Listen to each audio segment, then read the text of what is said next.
So ಇಂಗ್ಲೀಷಲ್ಲಿ common ಆಗಿ ನಾವು ಯೂಸ್ ಮಾಡುವಂಥದ್ದು, ಕಾಮನ್ ಆಗಿ ಸೆಂಟೆನ್ಸಲ್ಲಿ ಅಥವಾ ನಿಮಗೆ ಒಂದು ಪ್ಯಾರಾಗ್ರಾಫ್ ಇದ್ದರೆ ಆ ಪ್ಯಾರಾಗ್ರಾಫಲ್ಲಿ 50 ಪದಗಳಿದ್ದರೆ 50 ಪದಗಳಲ್ಲಿ ಒಂದು 20-25 ಪದಗಳು ಅಥವಾ 20 ಪದಗಳು ನಿಮಗೆ ಸೈಟ್ ವರ್ಡ್ಸ್ ಅಂತ ಇರುತ್ತೆ. ಹಾಯ್ ಫ್ರೆಂಡ್ಸ್, ಇದೊಂದು ವಿಶೇಷ ಸೂಚನೆ. ನಮ್ಮಲ್ಲಿ ಇದೀಗ ಆನ್ಲೈನ್ ಸ್ಪೋಕನ್ ಇಂಗ್ಲಿಷ್ ಕೋರ್ಸ್ನ ಹೊಸ ಬ್ಯಾಚ್ ಶುರುವಾಗಿದೆ. ನೀವು ಇನ್ಮೇಲೆ ಎಲ್ಲೂ ಹೊರಗಡೆ ಹೋಗಿ ಇಂಗ್ಲಿಷ್ ಕಲಿಯುವ ಅವಶ್ಯಕತೆ ಇಲ್ಲ. ಮನೆಯಲ್ಲೇ ಕೂತ್ಕೊಂಡು ಯಾವುದೇ ಟೆನ್ಷನ್ ಇಲ್ಲದೆ, ಏನು ಮುಗಿದಿರಲಿಲ್ಲದೆ ಇಂಗ್ಲಿಷ್ ಮಾತಾಡೋದನ್ನ ಕಲಿಯಬಹುದು. ಸ್ನೇಹಿತರೆ, ಸ್ಪೋಕನ್ ಇಂಗ್ಲಿಷ್ ಮಾತ್ರ ಅಲ್ಲ, ನಿಮಗೆ ಇಂಗ್ಲಿಷ್ನ ಓದಲಿಕ್ಕೆ ಬರಲಿಕ್ಕೆ ಬರಲ್ಲ ಅಂತ ಇಟ್ಕೊಳ್ಳಿ. ಈಗ ಇಂಗ್ಲಿಷಲ್ಲಿ ನಿಮಗೆ ಓದಲಿಕ್ಕೆ ಬರಲಿಕ್ಕೆ ಬರಲ್ಲ, ಬರೀ ನಿಮಗೆ ABCD ಮಾತ್ರ ಗೊತ್ತು, ಅಥವಾ ABCD ಗೊತ್ತಿಲ್ಲ ಅಂತ ಇಟ್ಕೊಳ್ಳಿ. ಸೊ ABCD ಗೊತ್ತಿಲ್ಲ ಅಂತ ಪರವಾಗಿಲ್ಲ, ನಾವು ನಿಮಗೆ ಇಂಗ್ಲಿಷ್ನ ಬೇಸಿಕ್ಕಿಂದನೇ ಓದಲಿಕ್ಕೆ ಮತ್ತೆ ಬರಲಿಕ್ಕೆ ಸಹ ಹೇಳ್ಕೊಡ್ತೀವಿ. ಅದು ಅಲ್ಲದೆ ನೀವು ಒಂದು ವೇಳೆ ಕನ್ನಡ ಬರಲ್ಲ ಅಂತ ಇಟ್ಕೊಳ್ಳಿ, ಕನ್ನಡನೂ ಹೇಳ್ಕೊಟ್ಟು ಕನ್ನಡದಿಂದ ಇಂಗ್ಲಿಷ್ನ ಹೇಗೆ ಓದೋದು, ಕನ್ನಡನೂ ನಾವು ಹೇಳ್ಕೊಟ್ಟು ಅದರ ಮೂಲಕ ಇಂಗ್ಲಿಷ್ನ ಹೇಗೆ ಕಲಿಯೋದು ಅನ್ನೋದನ್ನ ನಾವು ಈ ಕೋರ್ಸಲ್ಲಿ ಇನ್ಕ್ಲೂಡ್ ಮಾಡಿದ್ದೀವಿ. ಸ್ನೇಹಿತರೆ, ಈ ಕೋರ್ಸ್ನ ಚಿಕ್ಕ ಮಕ್ಕಳನ್ನು ಹೊರತುಪಡಿಸಿ ಬೇರೆ ಯಾರು ಬೇಕಾದ್ರೆ ಈ ಕೋರ್ಸ್ಗೆ ಜಾಯ್ನ್ ಆಗಬಹುದು. ನೀವು ಕೆಲಸ ಹೋಗೋರು ಇರ್ಬೋದು, ಮನೆಯಲ್ಲಿ ಇರ್ಬೋದು, ಅಥವಾ ನೀವು ಯಾವುದೋ ಒಂದು ಬಿಸ್ನೆಸ್ ಮಾಡ್ತಾ ಇರ್ಬೋದು. ಓಕೆ, ಸೊ ಯಾರು ಬೇಕಾದ್ರೂ ಈ ಕೋರ್ಸ್ನ ಜಾಯ್ನ್ ಆಗಬಹುದು. ಹಾಗಾದ್ರೆ ಸ್ನೇಹಿತರೆ, ತಡ ಯಾಕೆ? ಈ ಸ್ಪೋಕನ್ ಇಂಗ್ಲಿಷ್ ಕೋರ್ಸ್ ಮತ್ತು English basic reading and writing ಕೋರ್ಸ್ನ ಜಾಯ್ನ್ ಆಗಬೇಕು ಅಂತ ಆಸಕ್ತಿ ಇರೋರು ಈ ಕೂಡಲೇ ನಿಮ್ಮ ಫೋನ್ ತೆಗೆದುಕೊಳ್ಳಿ ಹಾಗೂ ಇಲ್ಲಿ ಬರ್ತಿರುವಂತಹ ನಂಬರ್ಗೆ ಅಥವಾ ಕೆಳಗಡೆ ಬರ್ತಾ ಇರುವಂತಹ ನಂಬರ್ಗೆ ನೀವು ಕರೆ ಮಾಡತಕ್ಕದ್ದು ಅಥವಾ ವಾಟ್ಸ್ಆ್ಯಪ್ನಲ್ಲಿ ಸಂಪರ್ಕಿಸಿ ನಿಮ್ಮ ಹೆಸರನ್ನು ರಿಜಿಸ್ಟರ್ ಮಾಡ್ಕೊಳ್ಳಿ.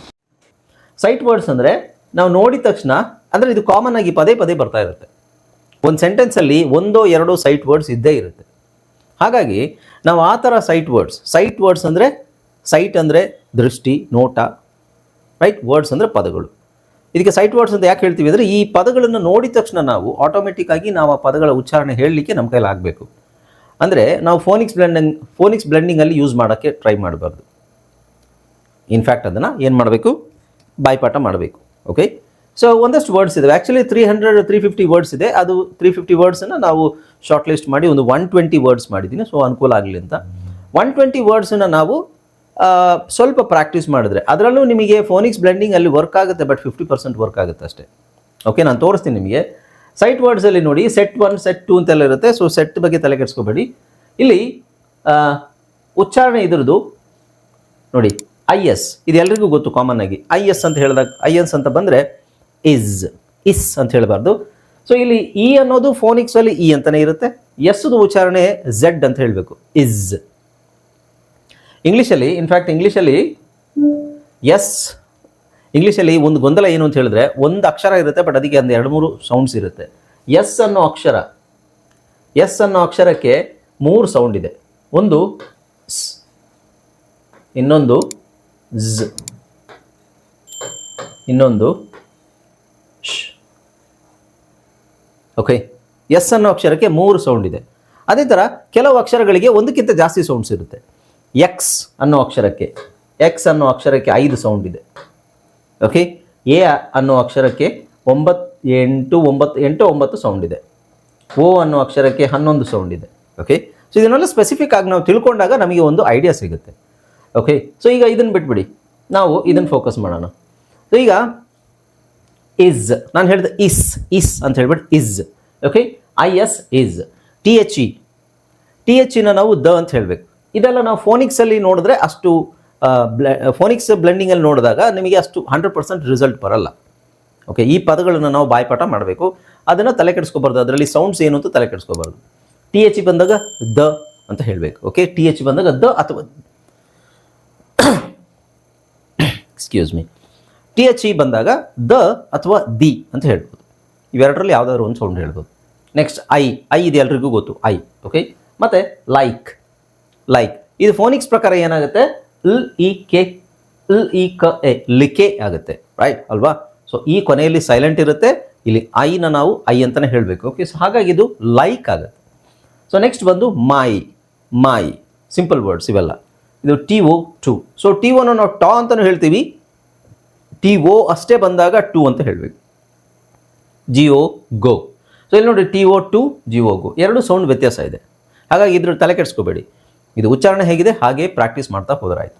ಯಾಕೆಂದರೆ ನಮಗೆ ಮುಂದೆ ನಾವು ಸೆಂಟೆನ್ಸ್ ಓದಬೇಕು. ಆ ಸೆಂಟೆನ್ಸ್ ಓದಬೇಕಾದ್ರೆ ಈ ಪದಗಳು ಅವಾಗ ಬರ್ತಾ ಇರುತ್ತೆ. ಒಂದು ಸೆಂಟೆನ್ಸಲ್ಲಿ 1-2 ಪದಗಳು ಇದ್ದೇ ಇರುತ್ತೆ. ಹಾಗಾಗಿ ಬೇರೆ ಪದಗಳನ್ನ ನಾವು ತಲೆ ಕೆಡಿಸ್ಕೊಂಡು ಅದರ ಪ್ರೊನೌನ್ಸಿಯೇಷನ್ ಪ್ರಾಕ್ಟೀಸ್ ಅಂದರೆ ಹೇಳಕ್ಕೆ ಟ್ರೈ ಮಾಡಬೇಕು.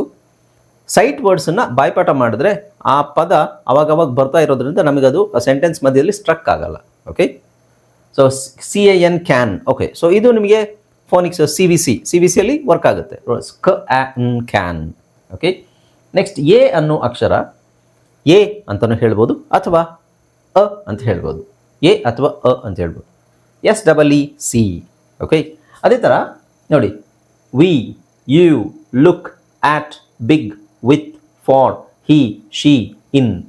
ಓಕೆ, ಸೊ ಇದು ಏನಾಗುತ್ತೆ ಅಂದರೆ ಈ ಪದಗಳು ನಿಮಗೆ ಕನ್ನಡದಲ್ಲಿ ನಾನು ಯಾವ ಥರ ಉಚ್ಚಾರಣೆ ಕೊಟ್ಟಿದ್ದೀನಿ ಅದೇ ಥರ ಪ್ರಾಕ್ಟೀಸ್ ಮಾಡಿ. ಆಮೇಲೆ ಹೋಗ್ತಾ ಹೋಗ್ತಾ ಕನ್ನಡನ ಮರ್ತು ಬಿಡ್ಬೇಕು, ಕನ್ನಡದಲ್ಲೇ ಪ್ರಾಕ್ಟೀಸ್ ಮಾಡಬೇಡಿ, ಕನ್ನಡ ರೆಫರೆನ್ಸಿಗೆ ಅಷ್ಟೇ. ಓಕೆ, ಸೊ ಇದು ವಿ ಇದಾಯ್ತಾ. ನೆಕ್ಸ್ಟ್ ನೋಡಿ, little.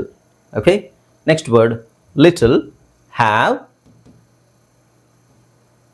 Little, have, here, are, and, play, said, come, they, it.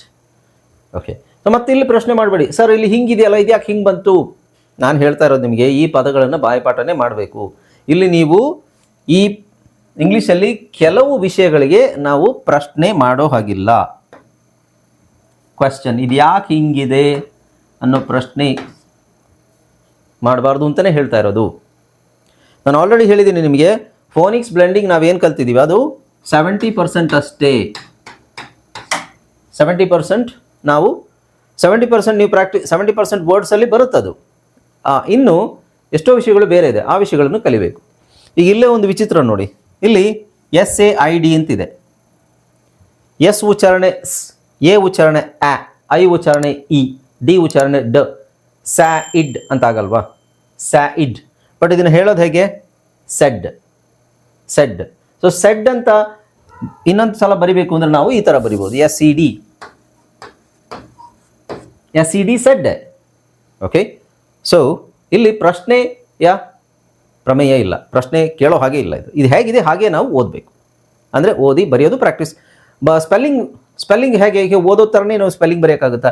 ಈ ಪದಗಳನ್ನು ನೀವು ಸ್ಪೆಲ್ಲಿಂಗ್ ವಿತ್ ಸ್ಪೆಲ್ಲಿಂಗ್ ಹೇಳ್ಕೊಂಡು ಪ್ರಾಕ್ಟೀಸ್ ಮಾಡಬೇಕು. SAID, shed, SAID, shed. ಇಲ್ಲಿ ನೋಡಿ, ಹಿಯರ್ ಅಂತಿದೆ, HERE, ಹಿಯರ್, HERE, ಹಿಯರ್. ಇಲ್ಲಿ ಈ ತೆಗೆದ್ರೆ ಏನಾಗುತ್ತೆ? ಹರ್ ಆಗುತ್ತೆ. ಈ ತೆಗೆದ್ರೆ ಹರ್ ಆಗುತ್ತೆ, ಈ ಹಾಕಿದ್ರೆ ಹಿಯರ್ ಆಗುತ್ತೆ.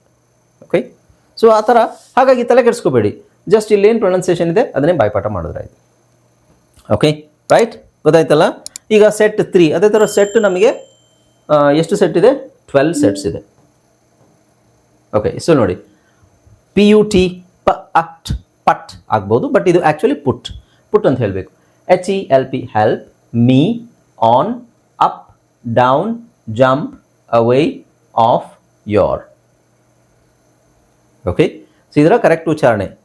ಒಂದು 120 ವರ್ಡ್ಸ್ ಇದೆ, ಅದು ಸ್ಪಷ್ಟವಾಗಿ ನೀವು ಸ್ಪೆಸಿಫಿಕ್ ಆಗಿ ಅದನ್ನು ಪ್ರಾಕ್ಟೀಸ್ ಮಾಡಿದ್ರೆ ಈಸಿಯಾಗಿ ಬೇಸಿಕ್ ಸೆಂಟೆನ್ಸಸ್ನ ಈಸಿಯಾಗಿ ಓದ್ಬೋದು.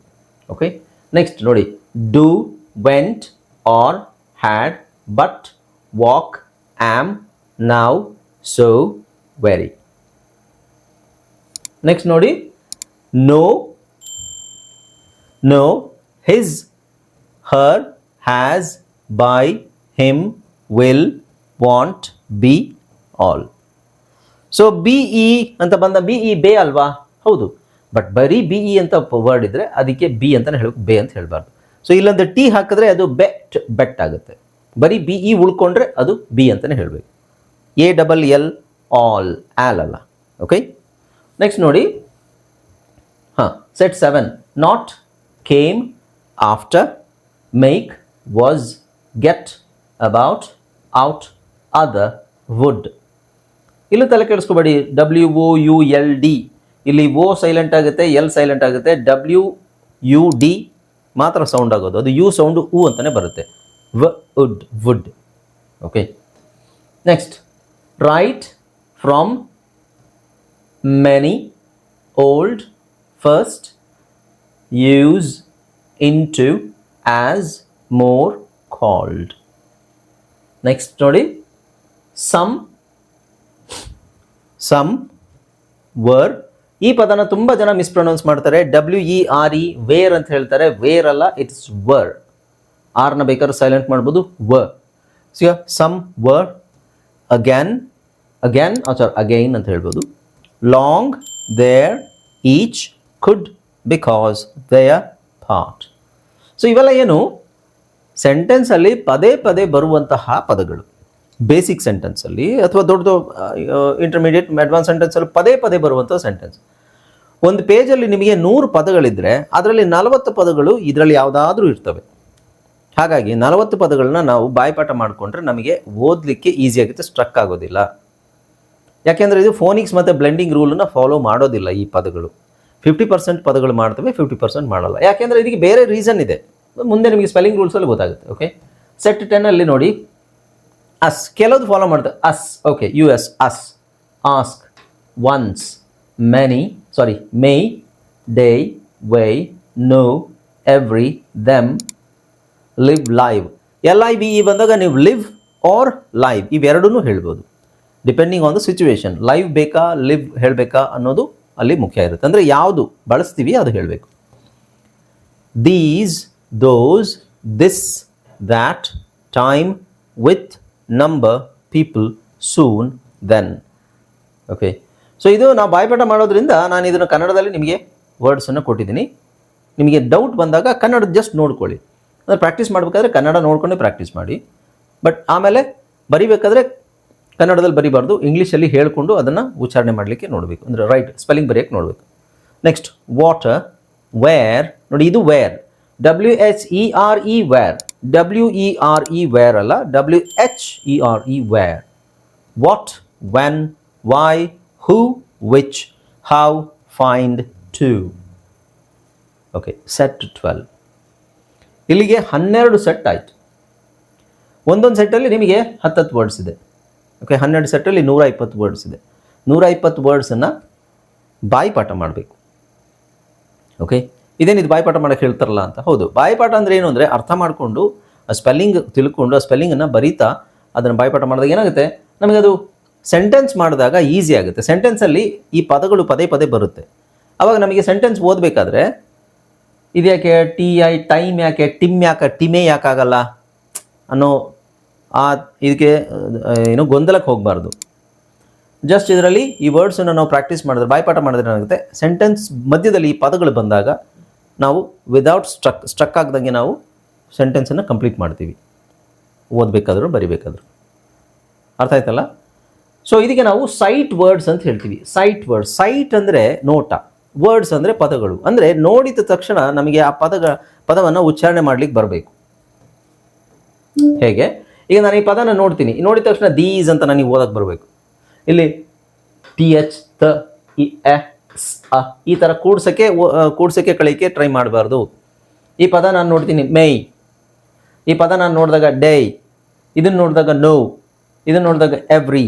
120 ಪದನ ಬಾಯ್ಪಾಠ ಮಾಡೋದೇನೋ ದೊಡ್ಡ ವಿಷಯ ಅಲ್ಲ ಅಲ್ವಾ? 1000 ಪದನ ಏನು ಬಾಯ್ಪಾಠ ಮಾಡಿ ಅಂತ ಹೇಳ್ತಲ್ಲ. 120 ವರ್ಡ್ಸನ್ನು ಇದು ಏನು ಬಾಯ್ಪಾಠ ಮಾಡಿ, ಬೈ ಹಾರ್ಟ್ ಮಾಡಿ, ಅವಾಗ ಏನಾಗುತ್ತೆ, ಸೆಂಟೆನ್ಸ್ ಓದೋದಕ್ಕೆ ಈಸಿ ಆಗುತ್ತೆ. ಅವಾಗ ನಮಗೆ ಕಾನ್ಫಿಡೆನ್ಸ್ ಬರುತ್ತೆ. ಇಲ್ಲಾಂದರೆ ಸೆಂಟೆನ್ಸ್ ಮಧ್ಯದಲ್ಲಿ ಇದು ಹೆಂಗಿದು, ಇದೇನಿದು, THE, ತ, ತೆಮ್ಮ, ದೆಮ್ಮ ಗೊತ್ತಾಗೋದಿಲ್ಲ ಅಲ್ವಾ? ಸೊ ಏನು ಮಾಡಬೇಕು, ಸೈಟ್ ವರ್ಡ್ಸನ್ನು, ಅದಕ್ಕೆ ಸೈಟ್ ಅಂತ ಹೇಳೋದು. ನೋಟ, ನೋಡಿದ ತಕ್ಷಣ ಹೇಳೋ ಅಂತಹ ಪದಗಳಿಗೆ ನಾವು ಸೈಟ್ ವರ್ಡ್ಸ್ ಅಂತ ಹೇಳ್ತೀವಿ.